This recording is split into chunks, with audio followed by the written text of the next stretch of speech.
Welcome to the Great Northeast BJJ podcast. Huron, thanks for coming on, man. We really are stoked to talk to you today. How you doing? That's how I'm doing. I'm on fire. You're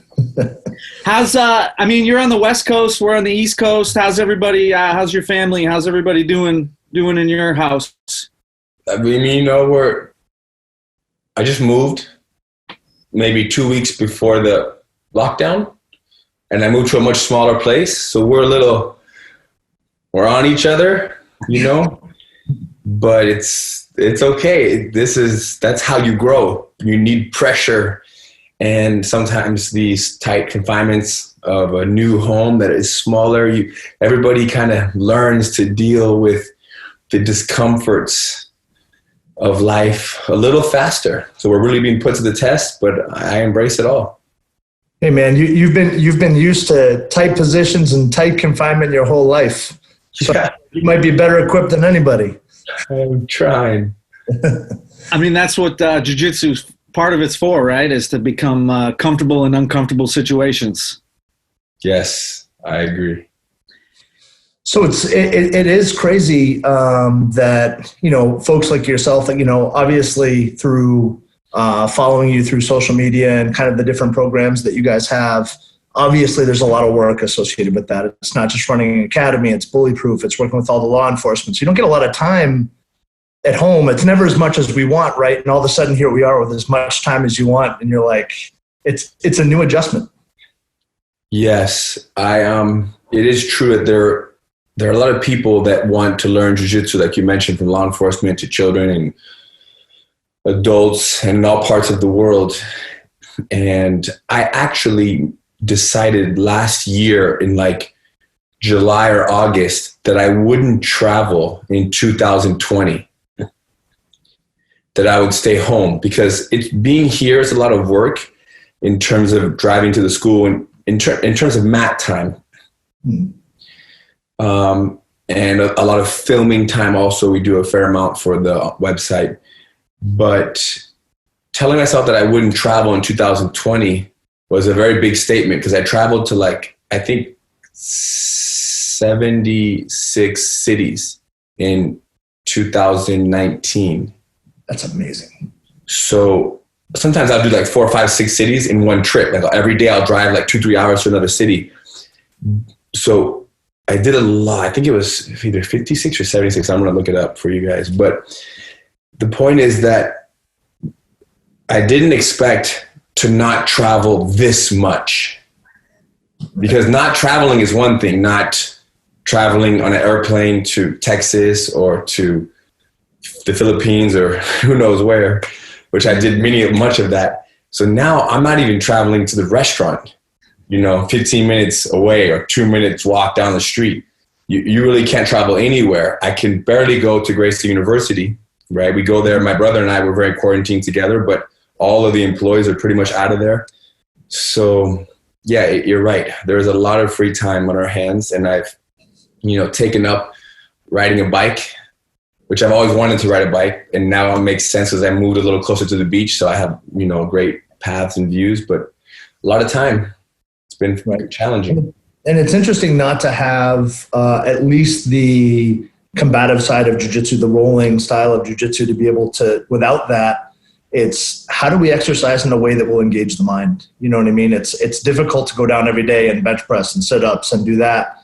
It's riding the bike is an interesting one, because you get to engage your mind. You're visually very involved. Your balance needs to be kept. You're thinking about traffic and all of those things.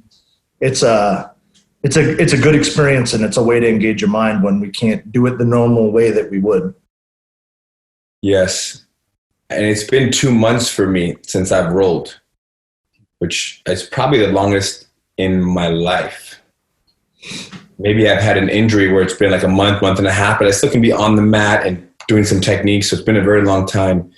And you are right, though, that I feel that myself, as well as many of the instructors that are not teaching right now, we do miss that outlet, as I'm sure you guys also miss it. Yeah. And don't worry, I'm pretty sure that you still know how to do it. Yeah. You know what I was actually thinking about, how so many people, they have a hard time not being able to roll because they fear that their peers are going to advance beyond them. They don't want to be like left behind. Like, I didn't train for the last 3 weeks. I missed, a few weeks of guard passes, and I'm not going to be as strong here or there.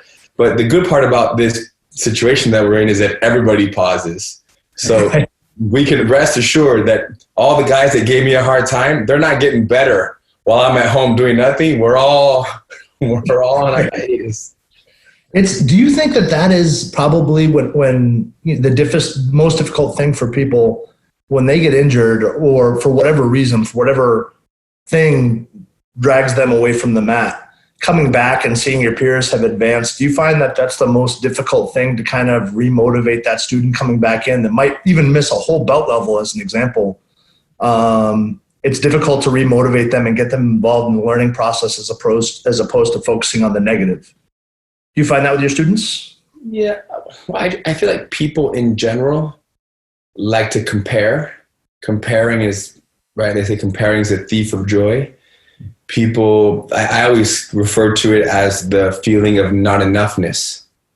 And that's something that people also kind of jump on the opportunity to tell themselves the story that they're not enough.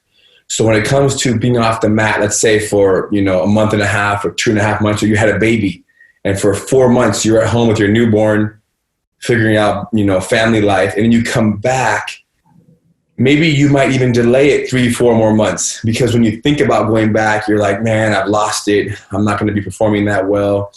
And you are obviously measuring your performance against others, because if you were just going to be doing it if it was the same as or you're going to be measuring it against your previous performance level, which is tricky because it's not like you have somebody that is a constant that did not grow, that you can really measure where you are. The people who have been still training while you were gone for 4 months, they're not the gauge anymore. Matter of fact, they might even be better than you or more difficult to tap out. Or now there's a blue belt that has 2-3 stripes that you used to always beat, but now you can't beat that blue belt anymore. So there's the feeling of not enoughness. Instead of seeing that they grew, you see it as you are not enough. So I guess that it kind of touches what you said in the sense that, time away, coming back, you have to realize why you went away and know that it was justified. You're comfortable with the reason why you went away. You had a baby, you got injured, the job pulled you away for 3 months. And then when you come back, why are you coming back? Not because you want to outperform the people that used to outperform, but because you just simply enjoy the movement, the camaraderie, the sweating, the challenge. The problem is when you are in jiu-jitsu, you are a short-term results. Like, you need immediate gratification. Like when you roll with people and you tap somebody out, or you escape someone's mount, or you control somebody really well, when that builds you, and that does a number in terms of how you feel about yourself, it would make sense that when you come back, you need more of that. So I like to say that, I can almost identify whether or not somebody is going to be a lifelong student or not based on how they act when they roll, right? I've side mounted, or I have mounted purple belts and blue belts, and they've been unable to escape, or I've thrown them off my mount 2, 3, 4, 5 times, and they go like, damn, they get mad. And then I'm confused, because you're a blue belt. Why are you so mad that I'm escaping your mount 4, 5, 6 times? I let you mount 6 times just to escape 6 times. And that just shows you that blue belt is short-term gratification. That if they quit, if they have a baby in 3 months, their wife has a baby, and now they're at home for 6 months, they're going to have a very hard time. Whereas some other people, I escaped their mount 5, 6, 7 times, and their energy, their response to my escape, maybe they're laughing. Maybe they're like, how did you do that? You see, they're curious versus frustrated. And it's because they understand that that's part of jiu-jitsu. Now, it doesn't mean that the frustrated person can't become the curious one, but how you respond to every single situation, it's like they say how you do anything is how you do everything. So I really think about that in terms of if my child does something in the home that frustrates me and I respond with like, damn it, then I'm going to respond, damn it, when I get armbarred by a brown belt. But if I respond with, oh, hey, I never imagined that could happen. You threw my phone in the toilet and you're 4 years old. I expect more from a 4-year-old, but I'm going to get a new phone. Then when I get armbarred by a brown belt, the energy is, wow, it just are learning and they're coming up. And that if I sleep, I can be caught slipping. Right. That's amazing. Comparison is the thief of joy. That's an amazing quote. So we were recently talking to our friend John Frankel, who I think you probably know, but he was talking about you gotta love jiu-jitsu more than you love winning if you want to do it long term. Well, yeah, because winning is only 1/10 of jiu-jitsu. I mean, submitting people. When I say winning, I mean submitting. But there are other ways to win. Jiu-jitsu, right? There's sweeps, there's escapes, there's controls, there's defense, there's takedowns, there's distance management, there's punch awareness, there's escaping submissions, and then there's catching submissions. Just loosely, you see that? And in terms of like how much time. Let's say that the average person that's a purple belt, blue belt, I don't know how many hours they spend, 200 hours, let's say a year, and they've been training for 5 years. So they've done 1,000 hours of jiu-jitsu. In those 1,000 hours, how much of that time were they actually practicing a submission or submitting somebody and rolling? Is it 20%? Is it 10%? Is it 80%? I don't think it's 80%. If it is, that's too bad for them because they're not training all kinds of side mount escapes and guard, survival skills, and standing balance drills. So there's so much to be doing in jiu-jitsu, but yet we give so much power to the submission, which is what you said. If you want to do jiu-jitsu for a long time, you have to love jiu-jitsu over winning. And that statement alone is dangerous because that statement implies that submissions are how you win. I believe that's how he means it, correct? Yeah, I think so, right. But that's tricky because people are built to want to win. So when you say you have to love jiu-jitsu over winning, I disagree.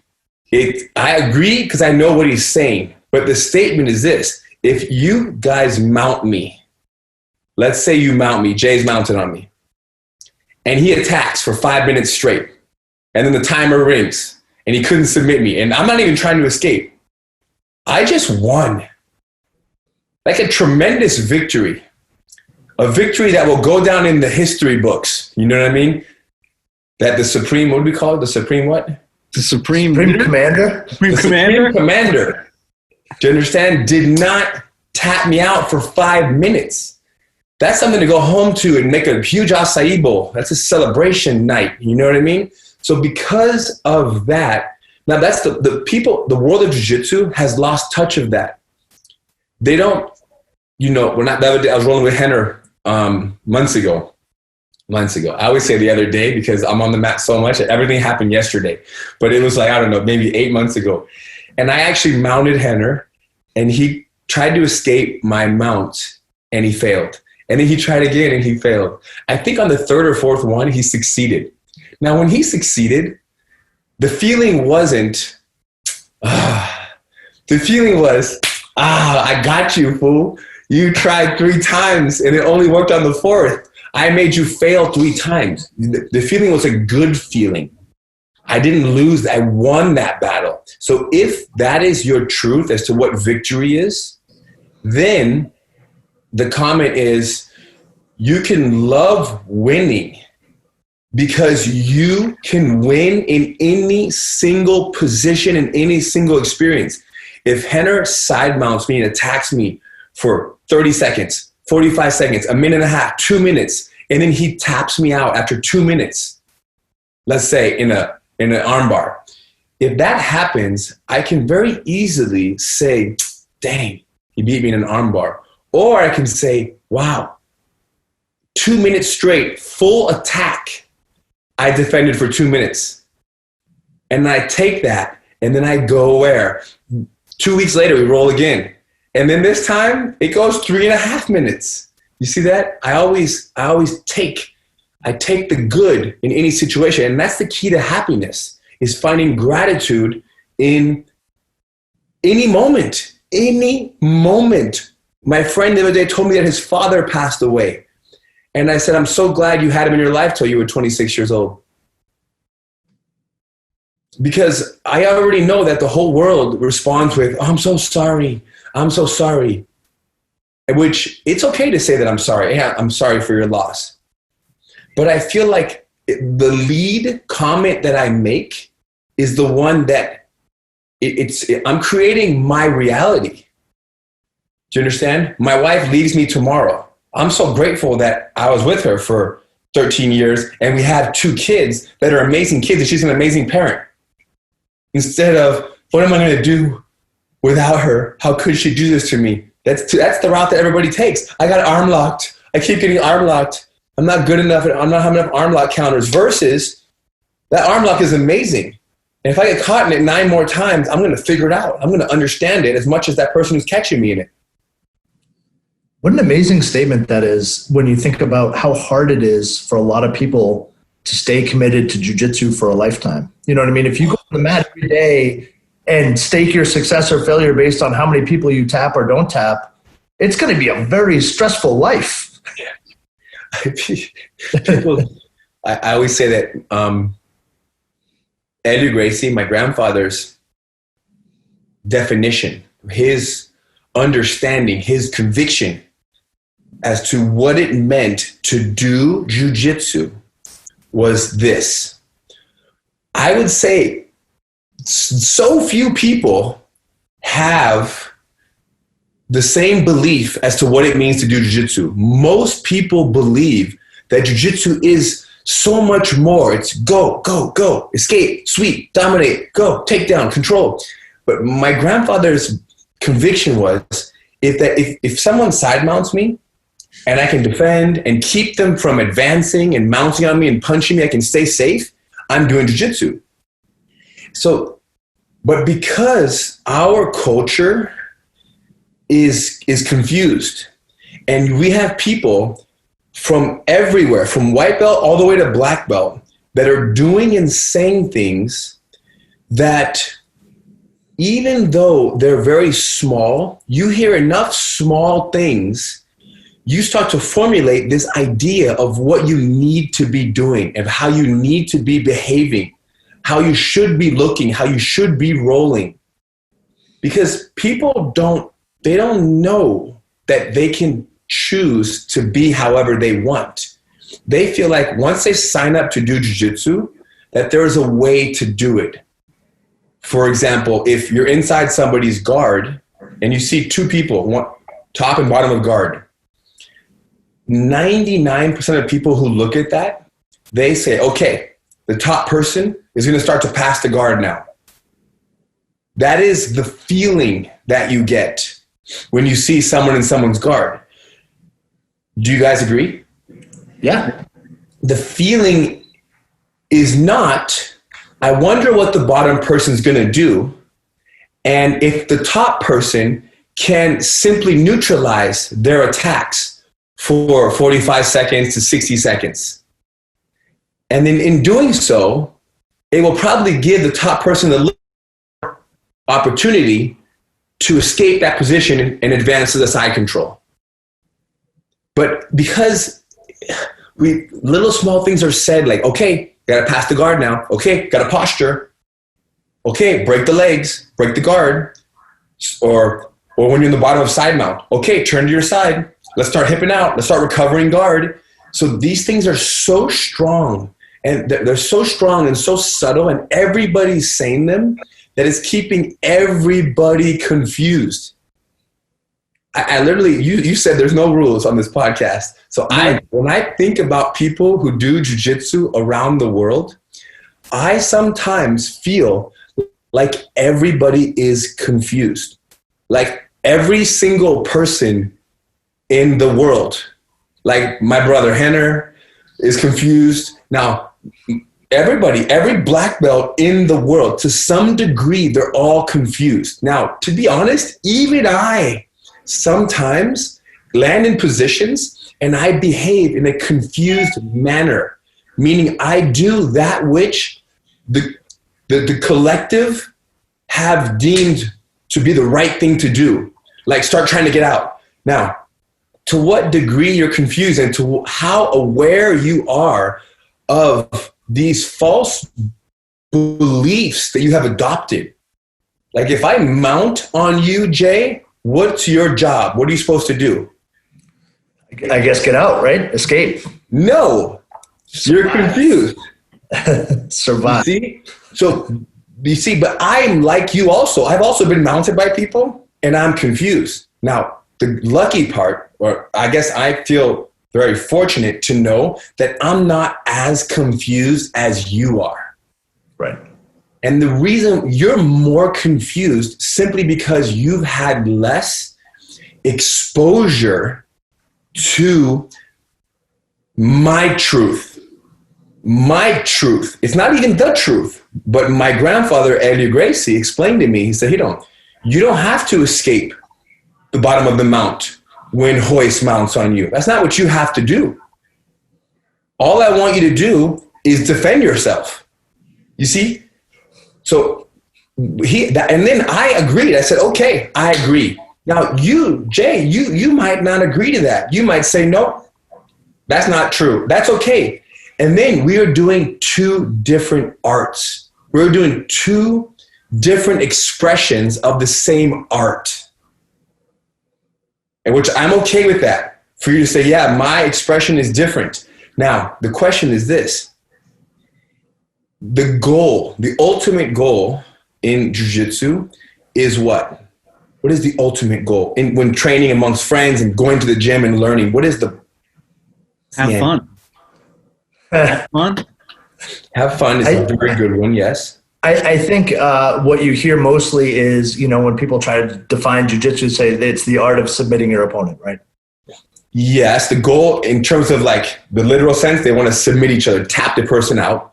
Right. But I feel like the big goal is to better understand yourself and to better understand the positions that you can find yourself in and how you respond to these positions, how you respond under pressure, how you respond when you're in an uncomfortable position, how you, right? It's more about the individual growing, helping that individual become the most aware and I guess the best possible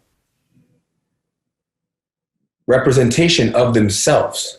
So being able to survive, being able to thrive and do good in all positions. So it's a study for me.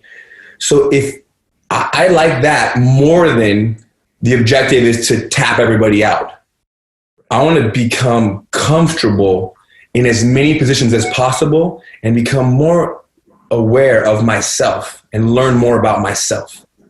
Hey, do you think like when people say you can really learn a lot about somebody when they're training or when you're rolling with somebody, is that kind of like what you're talking about? Like, or even like you can learn a lot about somebody in adversity, right? Like right now, like we're learning about ourselves in a time of adversity. Yes, there is no doubt that, like I said it earlier, how you do anything is how you do everything. Now, I am a huge proponent of doing things with strategy and with grace and with technique and with patience and consideration and empathy. I don't want to be, and the thing is this, when you do jiu-jitsu, it's very easy to be overreactive and emotional and to be frustrated and angry. And these are natural feelings. These are natural things that to experience. The question is, jiu-jitsu gives me the opportunity to work on my understanding, to work on my patience, my caring. Jiu-jitsu gives me the opportunity to work on being strategic and not overreacting, and to analyze and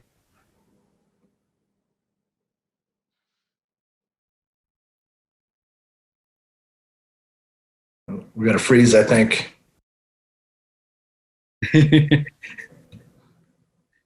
It's perfect. Like Here on your Hang tight. He'll probably come back and won't know that he was stopped. All right. okay. sprinkle, and they help me in everyday life. This is so true. Like I have become more, not I have become, every single day I practice patience on the mat, and I try to practice it again in everyday life. How could I be training jiu-jitsu the way that I train jiu-jitsu and then be driving home on the freeway, on the highway, and somebody cut me off and I pull up next to them and I'm like, hey, F you. How can I do that? If I did that, then somebody who only saw me in traffic would assume that the way that I spar is literally just crush and demolish everybody who steps on the mat and faces me. That's what you would take from that response in the car. But it's not. When somebody cuts me off, just the other day, someone said, try stopping. And I go like this. I go, I love you. Do you understand? But I say I love you because I love you. You're going through something. I don't know what's happening in your world. You're mad that when I was on my bike, I didn't stop on the stop sign. I just went in front of the car. They couldn't have hit me if they tried. The point is that I just kind of went and I love you, because they're like, try stopping. A lady yelling at me. What does she want me to do? Pull over and exchange words? No, she's just having a bad day. So all of this to talk about how my definition of jiu-jitsu is the definition of survival, of stay safe and learn more about the position and yourself. And I know without a doubt that is the most long-term plan. If you want to do jiu-jitsu for 35, 45 years, what I'm saying, it has to become your way. If your definition of jiu-jitsu is to go forward and submit people, then that is short-lived. I'm not saying you can't do that for 4 years, 7 years while your body allows and your age. And if your definition is having fun, that also can be short-lived, because how do you measure if you're having fun or not? If you're getting tapped out 3, 4, 5, 6 times in 10 minutes, was that fun? Then yes. Now, I'm not saying that it's fun, but I'm saying that there's a fascination with what is possible, that curiosity and that fascination to want to learn. I always give the example, like if Marcelo Garcia, I've never even met him, but if he walked into our gym and we were going to spar, I would literally say, Marcelo, can you just start on my back with back control? Because I would want to know, I want as quickly as possible, because he's very good on people's backs. He's no joke. So as quickly as possible, I want to put him there because I want to know what is possible as quickly as possible. Whereas most people, they would fight for their lives to keep their back away from him and on the ground because they're so afraid. You see that? It's because they are the person that thinks they want to tap, or it's not fun to get tapped. But me, I'm like, no. If I have this guy here, he's one of the greatest jiu-jitsu competitors of all times, and he's right here. Let's put him in one of his strongest positions of all times. It's the same thing when I saw my cousin Jorge the other day in London, like maybe, I don't know, 8 months ago, 6 months ago. And I'm like, yo, can you just mount on me?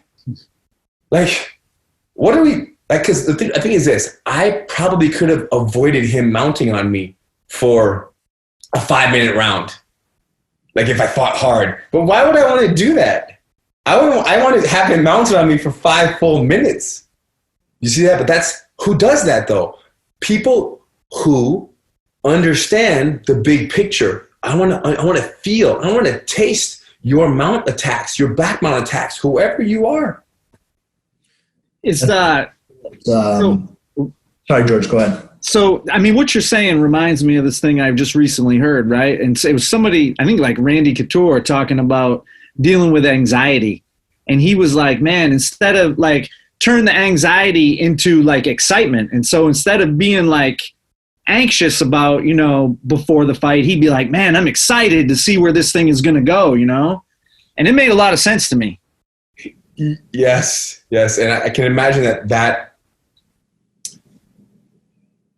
I'm sure anxiety still exists, but you're just labeling it excitement, which I guess I can agree that as much as I don't mind getting tapped out, I'm still making efforts to not get tapped out.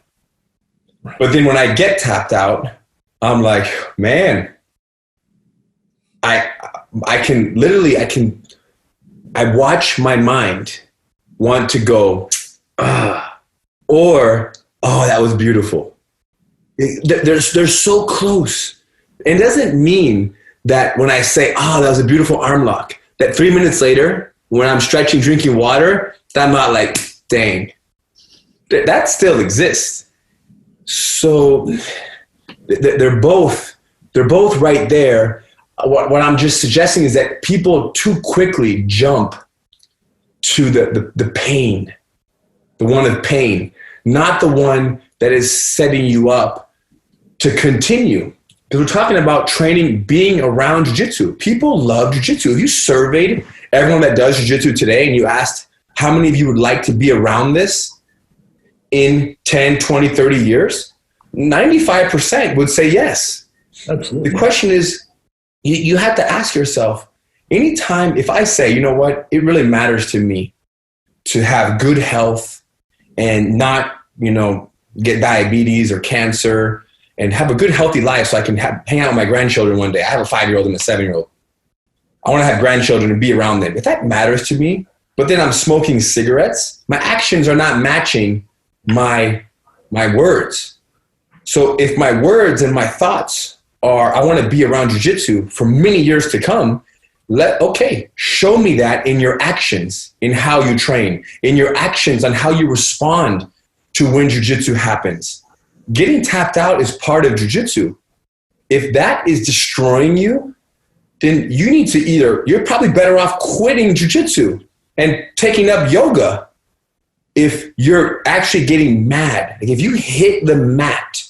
Now this is not to say that there's not beauty in trying hard and setting a bar, having expectations for yourself. But there's a line, right? If people drive home sometimes, have you ever driven home like mad, angry about your performance, just frustrated with yourself? You talk to your wife, you're short with her, you get home, you're just mad, you're just bad jiu-jitsu experience.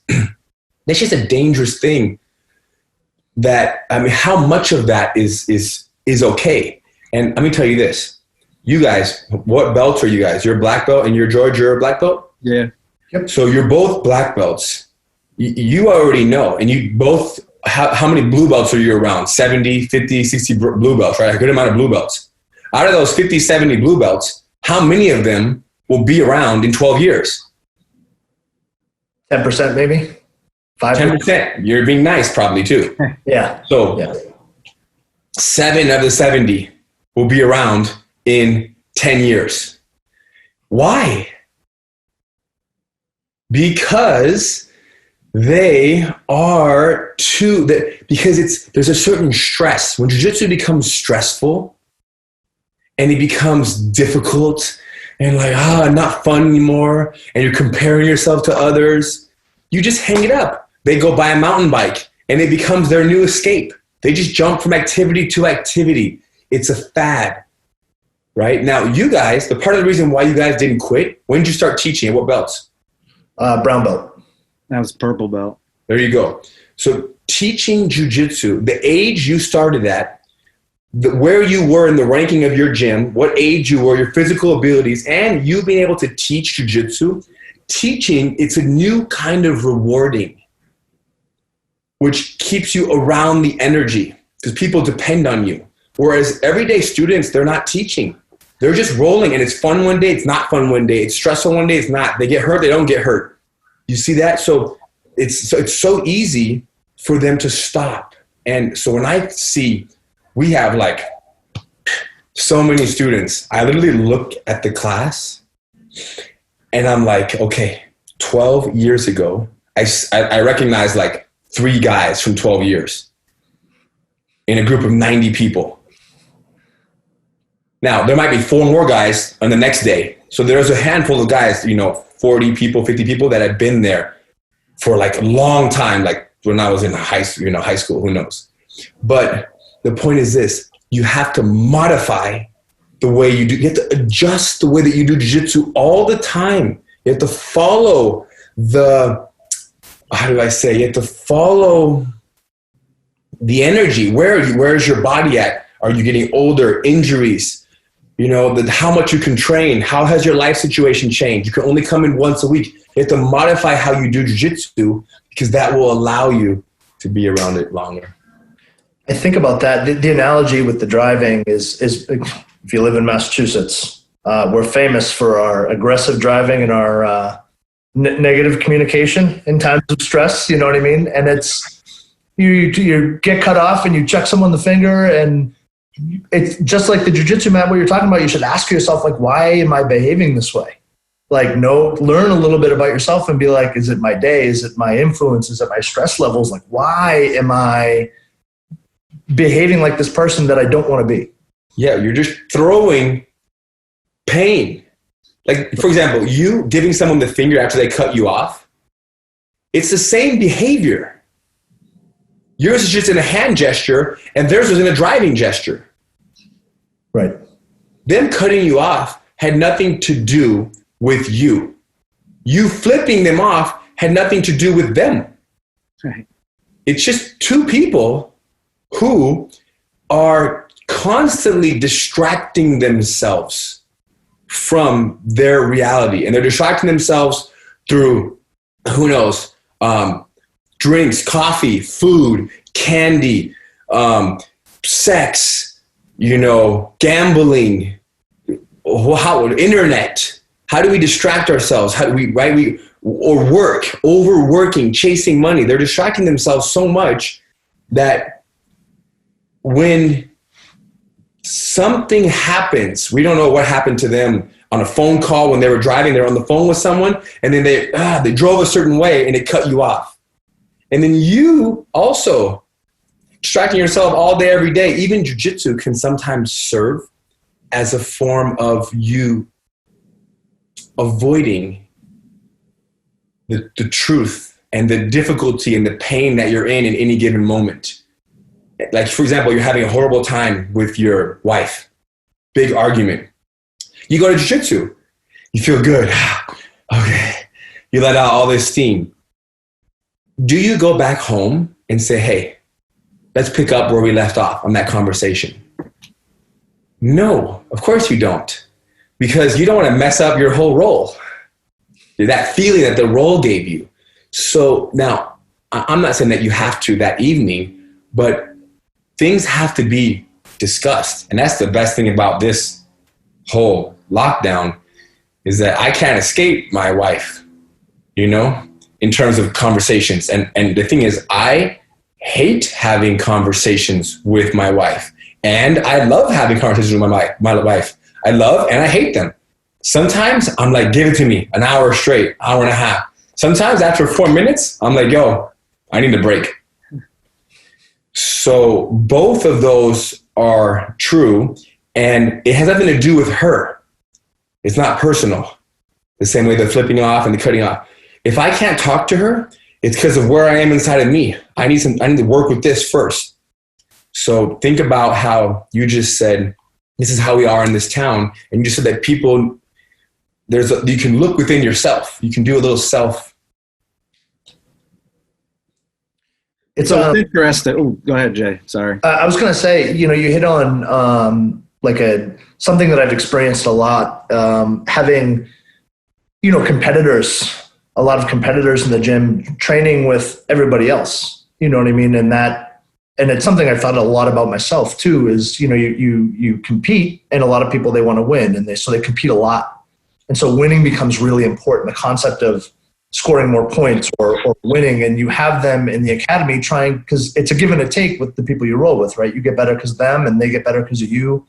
But the competitors have a more direct route to self-enablement and self-development in the way of winning, right? Which goes against what you're talking about to say, you're missing a lot of the point of the training, because that's short-lived, right? Like, you're going to hurt your knees and your back, and you're going to get old, and winning in competition may not be an option for you anymore. So what's left after that for jiu-jitsu for you? You know what I mean? I guess analyze like what it means to you now.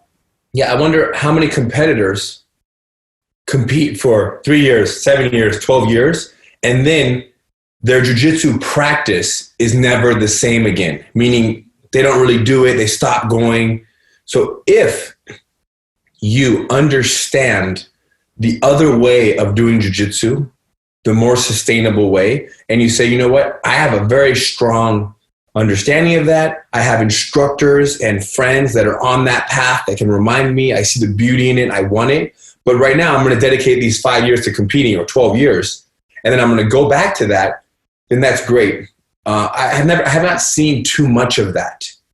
I see more heavy competitors, body, knee, back problems, and then they do a little seminar here or there, but it's never the same again. So I guess I would love for people, for example, the top competitors, 10 years ago, 15 years ago, 20 years ago, are they still doing jiu-jitsu 3-4 days a week, teaching it and around it? And are they still benefiting from that energy? If the answer is yes, oh my gosh, I'm amazing for them. Have they changed how they speak about jiu-jitsu? Are they more gentle with their students about how competition is beautiful, but it's short-lived, and how today they view jiu-jitsu differently? Like my uncle Hickson, for example, is a great example of that, right? It was a very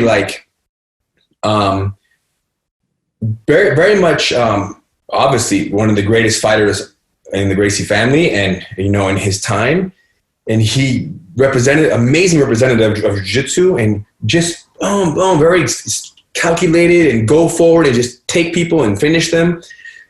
And there's a certain shift in his energy as to that of self-defense. It's shifted a little bit. Now,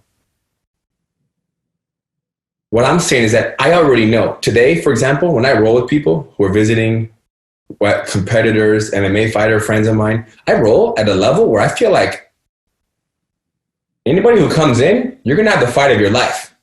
I don't care if you're a professional athlete, MMA fighter, if you won the worlds, it doesn't matter.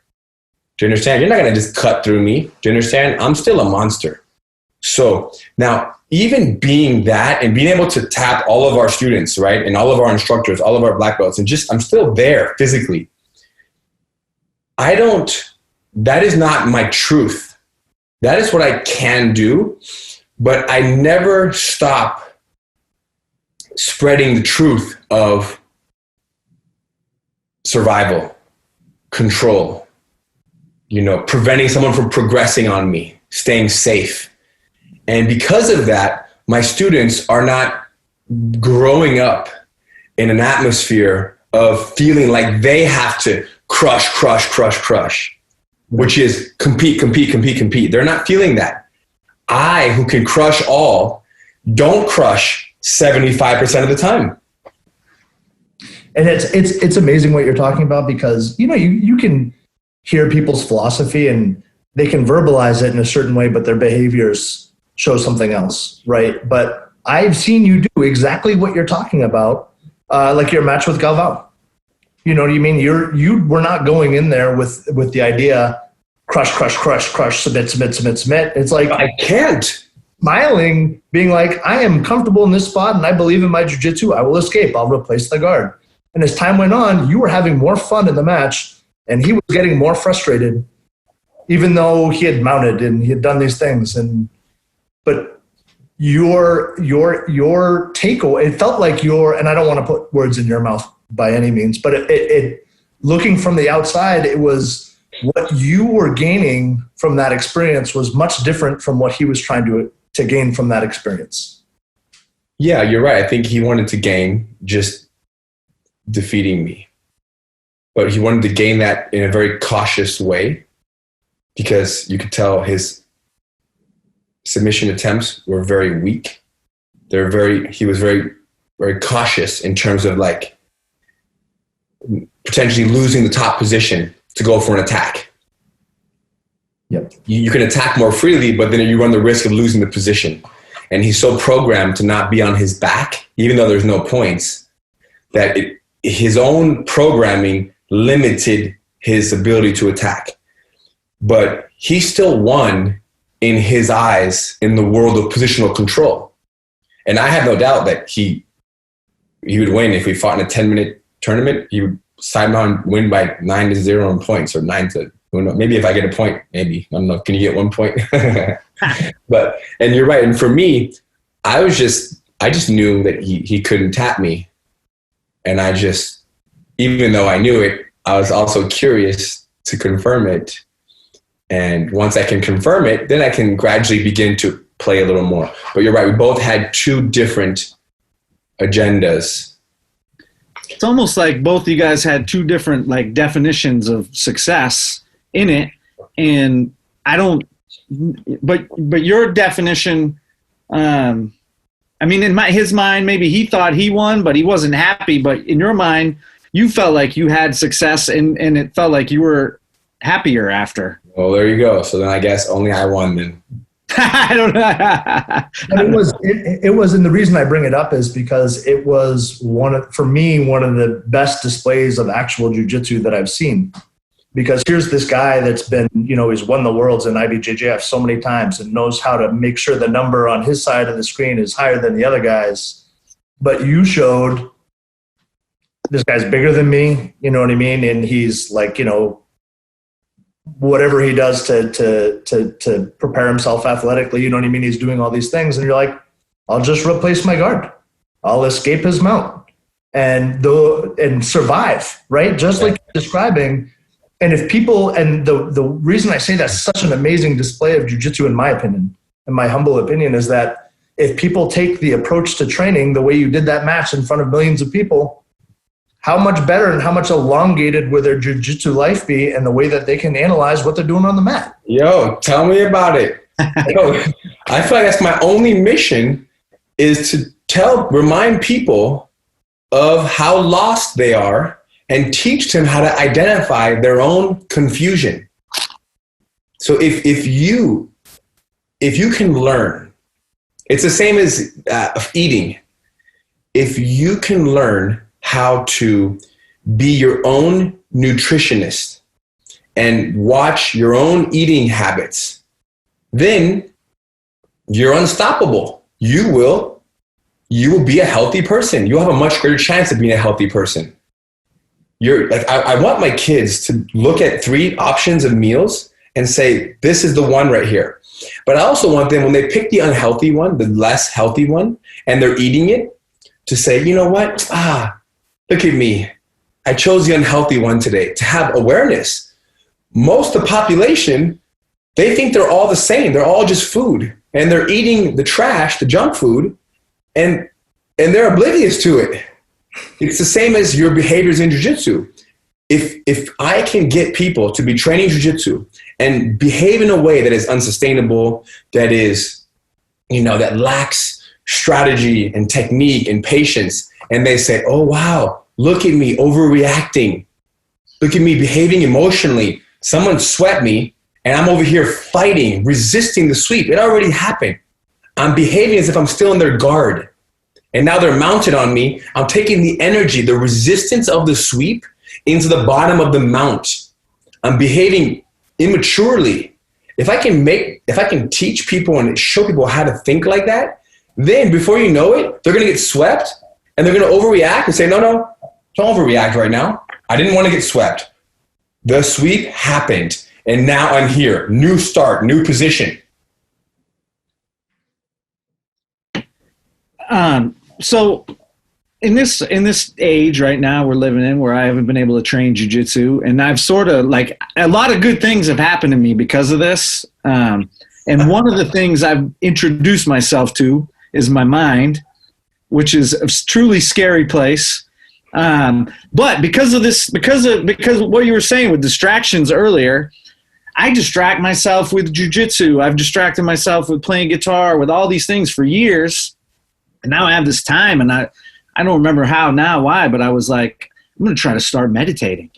And so I tried to start meditating, and I've, and I had no idea what was going on up here, and maybe until then, but it reminds me of like, so it's been a gift to me to realize that a lot of, and it ties in, I think, with what you're talking about with jiu-jitsu, in that, like, I'm trying to get myself to think instead of about like, oh, what just happened to me, or, oh, what's going to happen, but like what's happening like right now, because I found that 100% of my life is either in the what's happened or is what's about to happen thing, and very little is in the what's happening right now.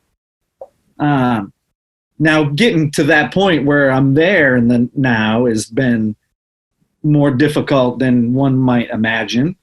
But right, is that jiu-jitsu too? Like, listen, I feel like when I do jiu-jitsu, I am in the right now 90% of the time.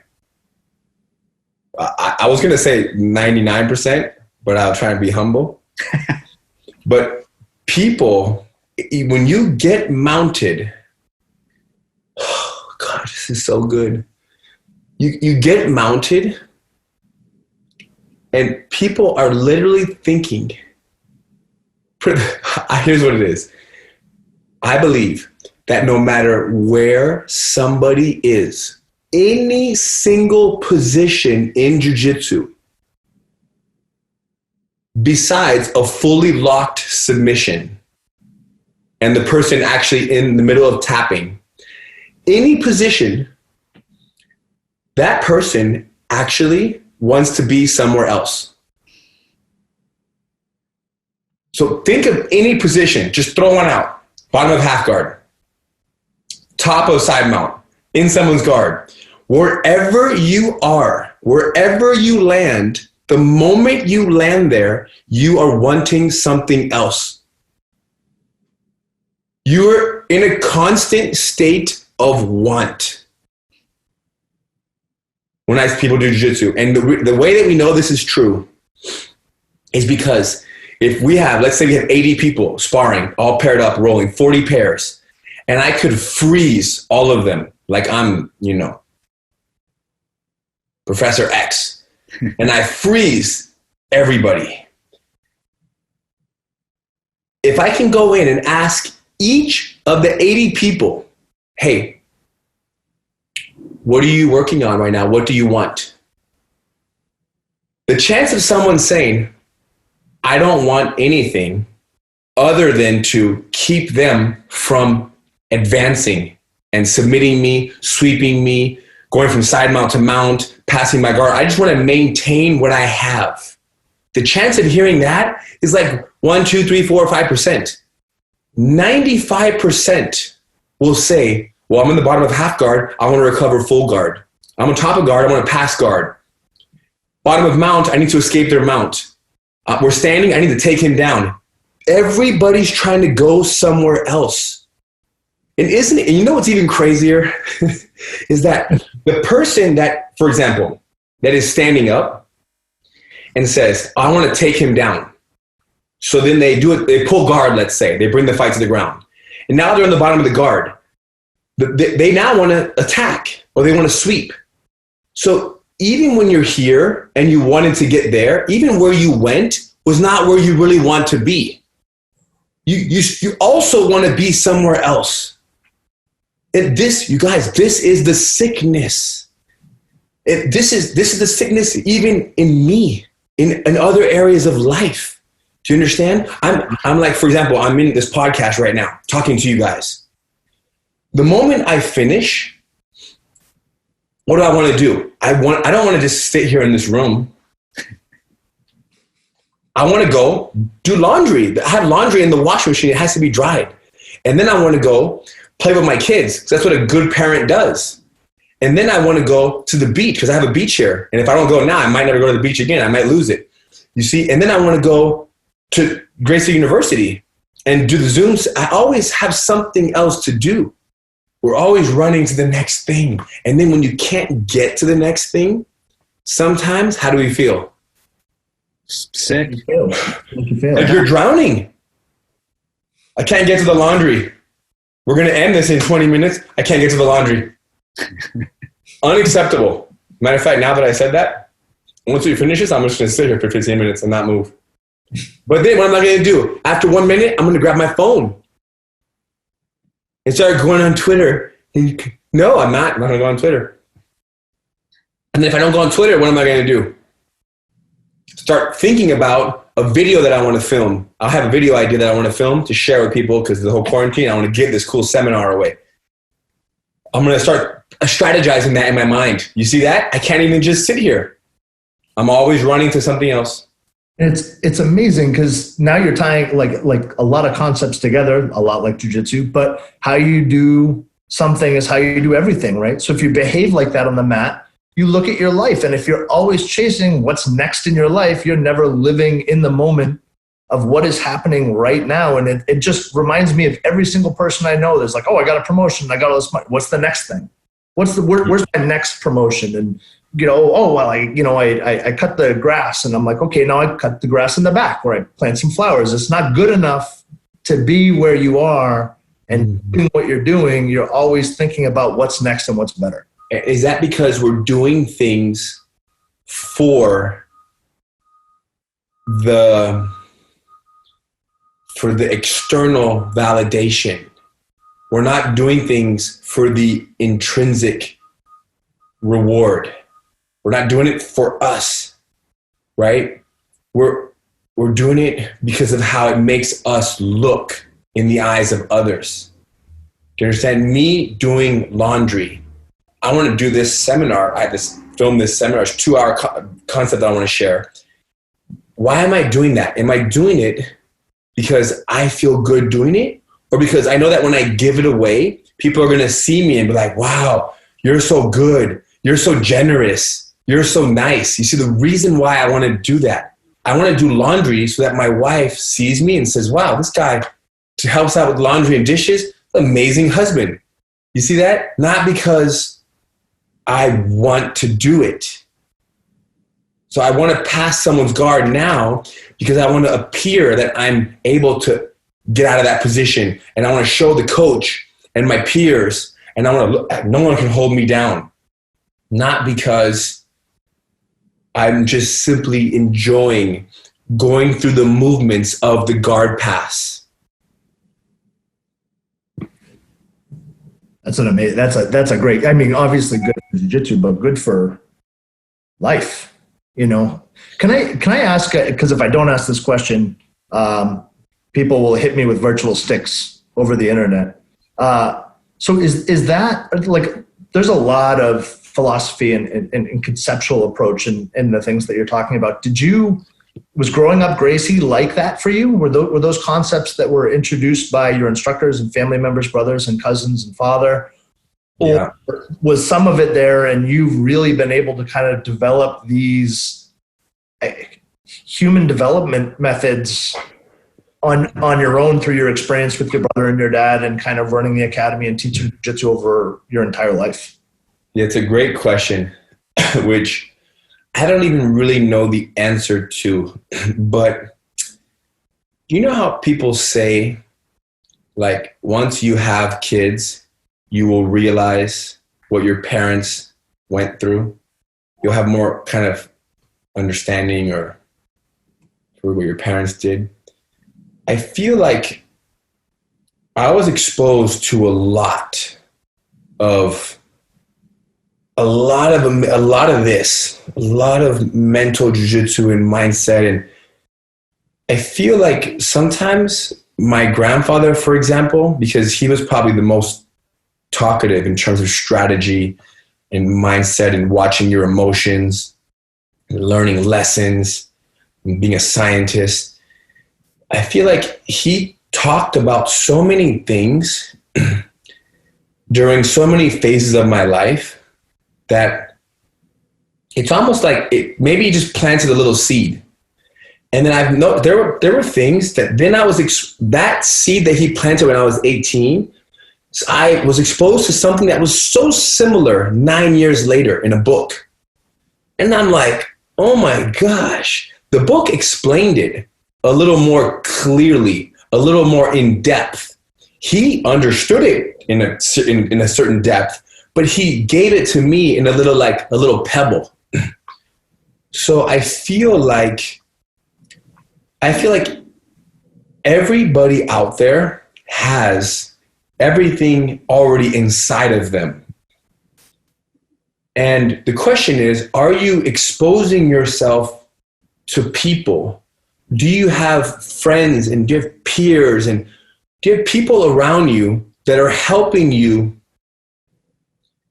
kind of sharpen that sword, right? In terms of a mindset or, these discussions that we're having. Or do you have people who hang out with you and they just want to watch the Super Bowl and complain about how, an athlete is not performing that well, but yet they're getting paid $30 million, right? What kind of people? Like sometimes I feel like there are people that I was around during a certain phase of my life where maybe I was a little more immature.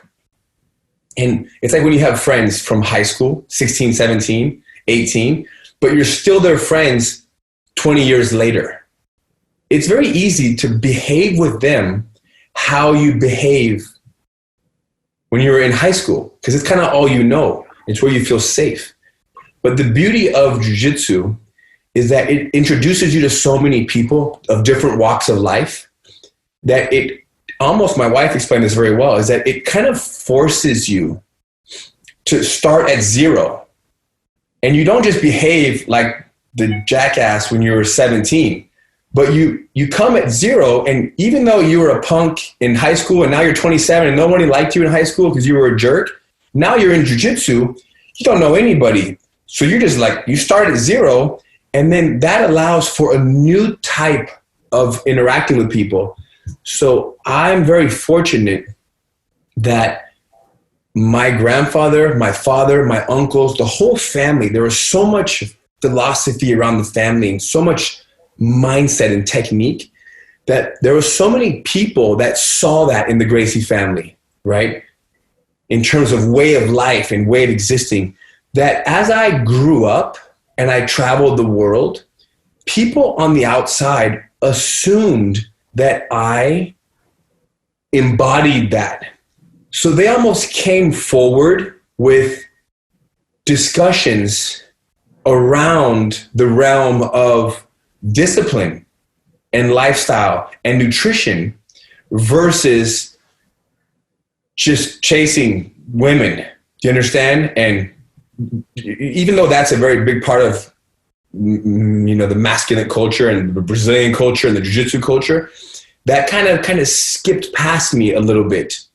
And it was more like, man, your grandfather is Helio Gracie, so we must talk about this. And how was this? It's almost like I had no other option but to have people come around me and come with, let's discuss, like this shirt right here, the jiu-jitsu state of mind.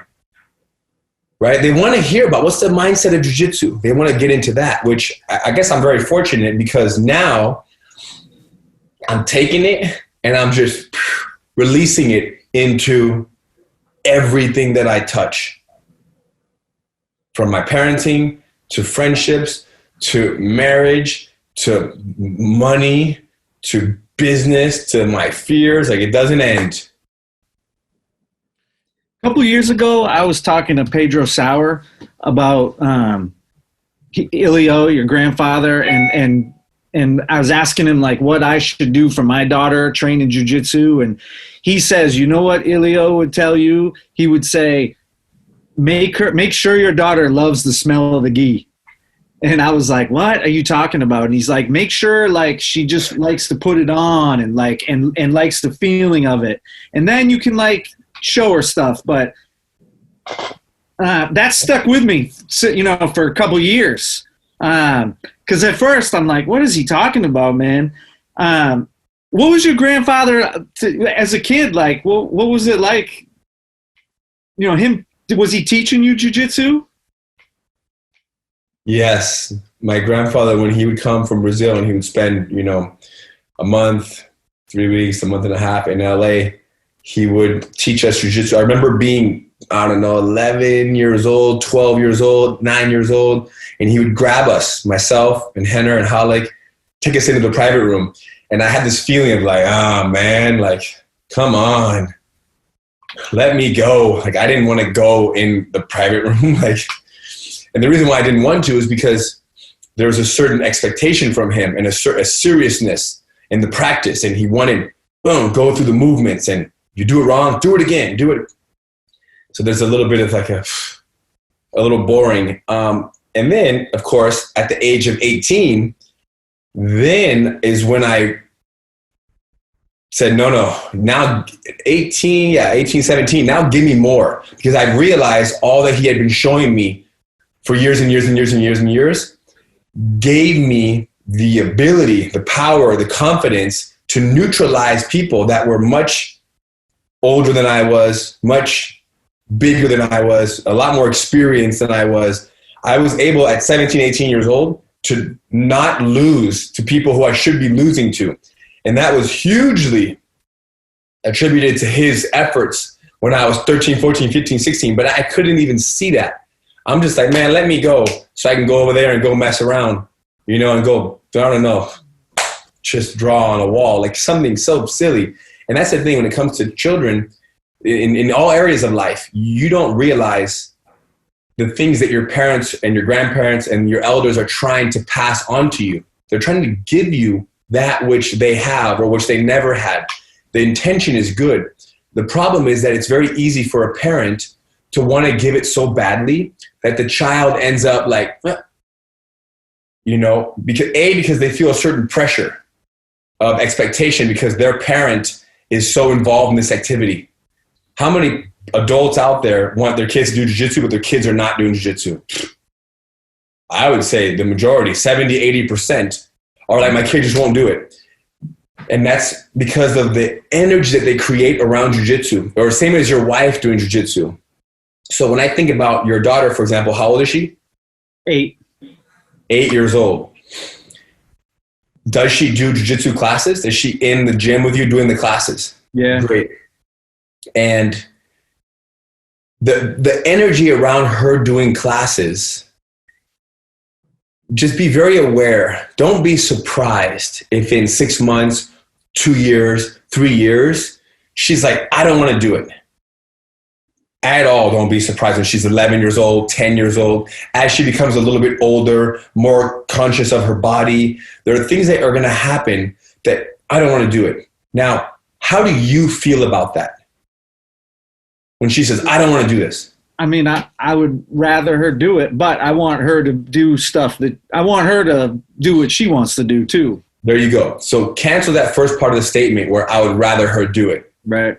See, right away, in that moment, I don't want to do this. You respond with, no problem. What do you want to do? Mm-hmm. Do you want to do nothing for a little while? Hey, do you want to do jiu-jitsu, just you and me? Every Saturday, we can do it for like 45 minutes at 3 p.m. after lunch or before lunch. You know what I mean? There's many ways that they can do jiu-jitsu. Because my kids can't escape jiu-jitsu. You don't want to do jiu-jitsu? You don't want to go to class? No problem. Just grab their wrists in the kitchen. They love playing with me if I'm playing with them. But if I say, hey, listen, you know, I'd rather you do it, but I want you to do what you want to do. There's a little feeling of like, I let dad down. Yeah. But no, if you don't want to do jiu-jitsu, I don't have to even know why. I just know one thing. The reason is justified.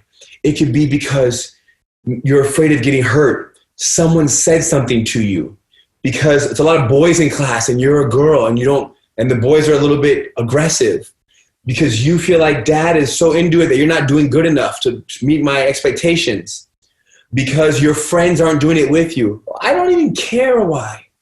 I know one truth is that you enjoy spending time with me and I enjoy spending time with you. And since you were 2 years old, you enjoy being physical with me and I with you. And I'm not going to hurt you. And I don't care that you do jiu-jitsu in class, but I like you knowing some basic movements to keep yourself safe. These are just life skills. And if you want to not even do that for the next year, it's no problem. People all around the world start jiu-jitsu at 14, 16, 18, and they're doing just fine. You're 7, you're 8, you're 9. It's no problem. Like I always say, Brian Ortega started at 14 years old. And we have parents of like 7-year-olds and 5-year-olds that are like stressing out, like my kid's not focused enough. And I'm like, what's wrong with you? Like, have you never seen a child in the wild before your own kid? Like you think that your kid is not focused enough. You have forgotten. Your kid is 5. There's 55 other kids running around and playing, and you're complaining that they're not focused? You're out of your mind. Like you need to fix your mindset. You're just happy that your 5-year-old is running around, grabbing, pushing, smelling the gi and the mat, and listening to Hidon or whatever instructor is just teaching and talking about jiu-jitsu. The fact that you never did jiu-jitsu and now you're 47 years old and you're afraid to step on the mat and you got bullied and you lack confidence and you never did it, calm down, right?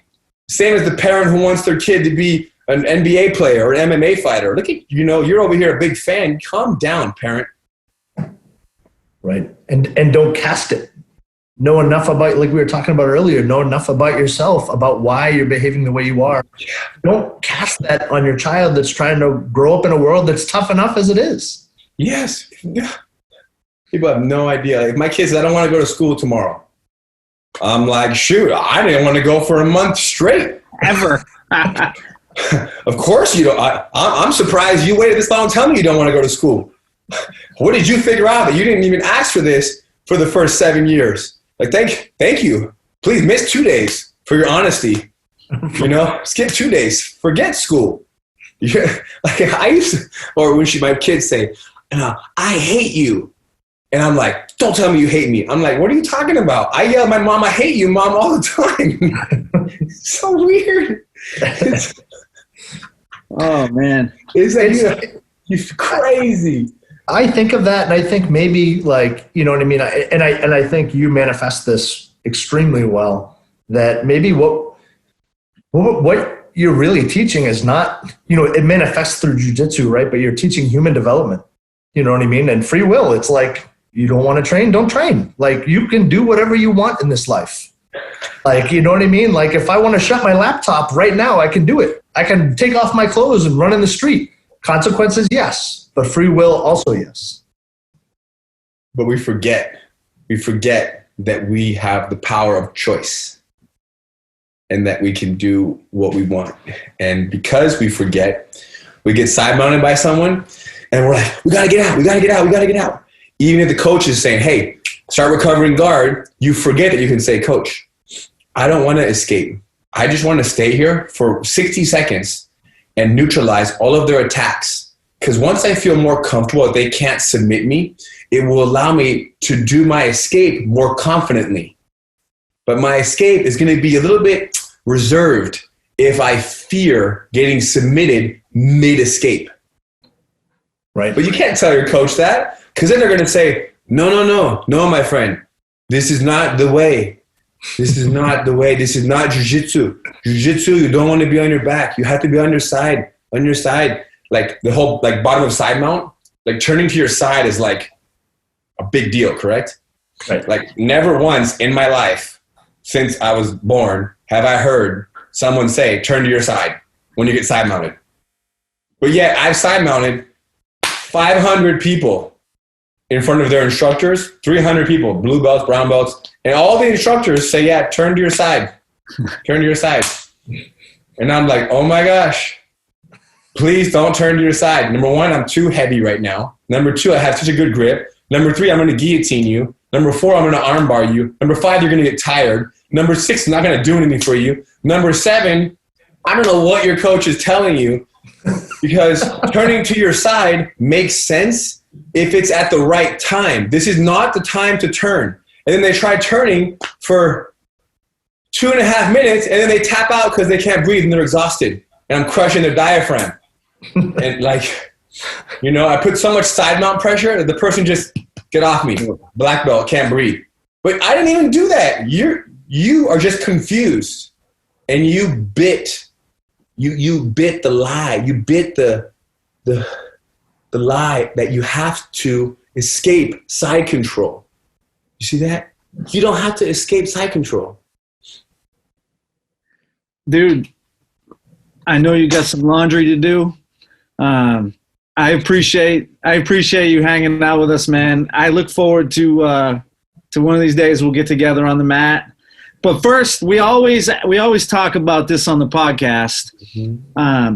What's your favorite martial arts movie? You got one? I don't know if I have a favorite, but I really like the last one I watched was The Last Samurai. Awesome. And you know what I was just tripping out on the other day too? I have some friends that are like, I have young friends because I'm old, but I'm still young. I'm 38, but I'm young in jiu-jitsu, right? Because I can tap out 25-year-olds that are brown belts and black belts. So I have young friends. And I have some friends that have never watched The Last Samurai that are 24 years old. Because that movie came out when they were like, I don't know when it came out. They were 7 or 4. And they just lost the window, you know? Or they never seen The Matrix, the first Matrix. So I almost want to tweet that right now or put it on Instagram. Like, has anybody never seen The Matrix or The Last Samurai? Or what other movies came out 20 years ago that people have not seen?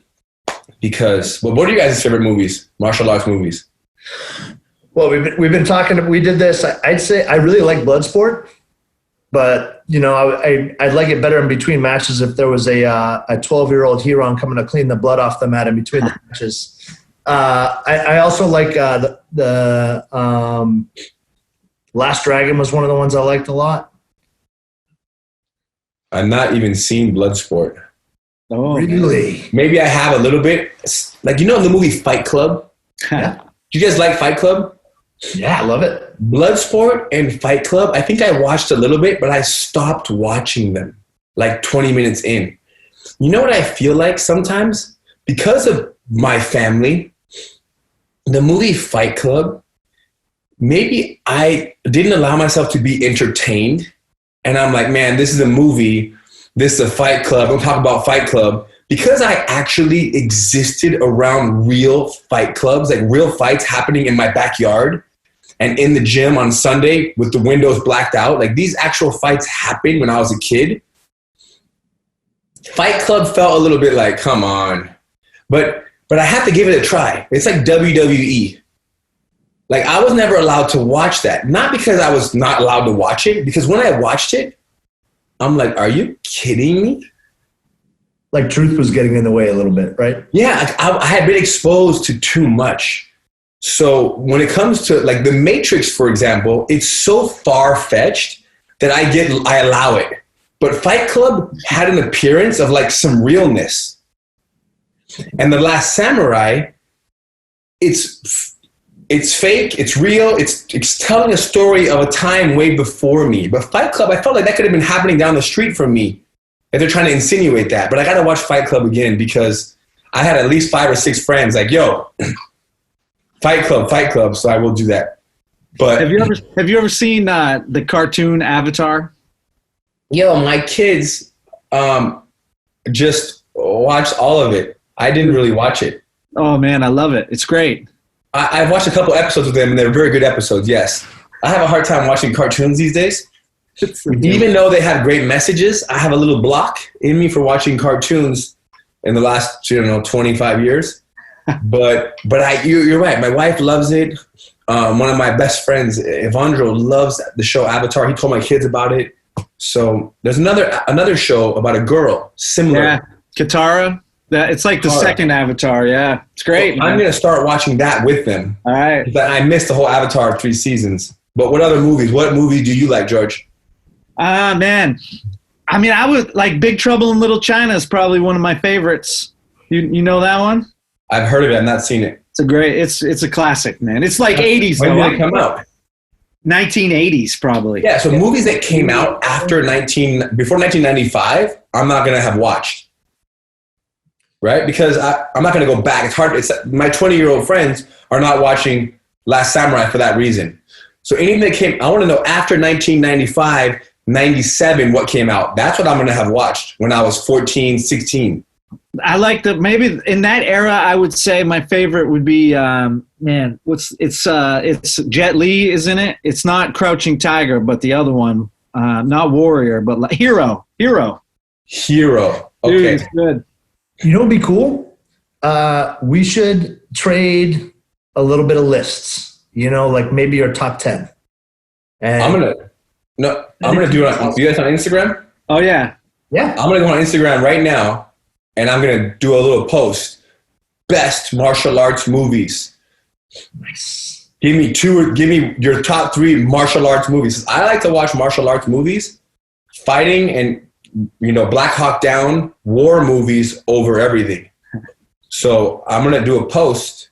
People just love giving their top favorite ones, And then not only that, but the cool part about that is that everybody else can see other cool suggestions. Because right now, if there's one thing that we need is a good movie 2-3 times a week. I got the time. 100%. So I want to know, in terms of your guys' jiu-jitsu practice going forward, did anything that I say resonate to the point where you feel like, wow, there's something that I can apply that I want to, I can do? 100%, dude. 100%. I think for me, I want, like you were describing, hey, get on your side, escape, shrimp, get out, like replace your guard. Yeah. Just described, I think, like every jiu-jitsu coach on the planet. You know what I mean? My goal is now to keep that mindset a little bit of, maybe live in the now in this position and maybe get comfortable defending yourself.